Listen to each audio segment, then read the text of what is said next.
విశేషాలకి స్వాగతం. అందరు బాగున్నారా?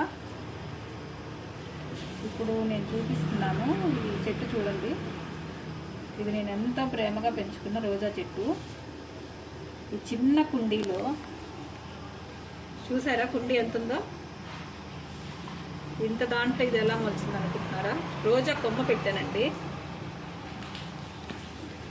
ఆ రోజా కొమ్మ ఇప్పుడు ఈ రోజా చెట్టుగా తయారయ్యింది. ఎండాకాలం కాబట్టి ఇంకా చిన్న చిన్న పూలు వచ్చాయి, కానీ వర్షాకాలం అయితే ఇంకా పెద్ద పూలు వస్తాయి. చూడండి ఎన్ని పూలు పూసాయో.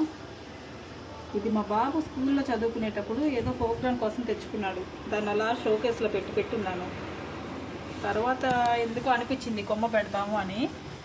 ఎక్కడన్నా ఇల్లు షిఫ్ట్ అయ్యేటప్పుడు కూడా తీసుకెళ్ళాలంటే ఈజీగా ఇలా పట్టుకుని తీసుకొని వెళ్ళిపోవచ్చు. నేను అదే అనుకున్నాను, అందుకే దీంట్లో పెట్టాను. కానీ నేను పెట్టాను, అది బతికింది. 1 ఇయర్ అవుతుంది. 1 ఇయర్ నుంచి ఇలానే పూలు పూస్తూ ఉంటుంది.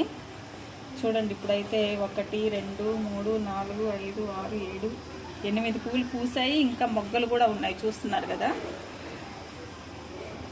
అదే మనం అనుకుంటే ఏదైనా చేయగలం అనే దానికి ఈ రోజా చెట్టు కూడా ఇంత చిన్న దాంట్లో వేయడము, అది మొలవడము, ఇంత మంచిగా పూలు పూయడము చేస్తే ఏది కాకుండా ఉండదు అనేదానికి ఇది ఒక నిదర్శనం.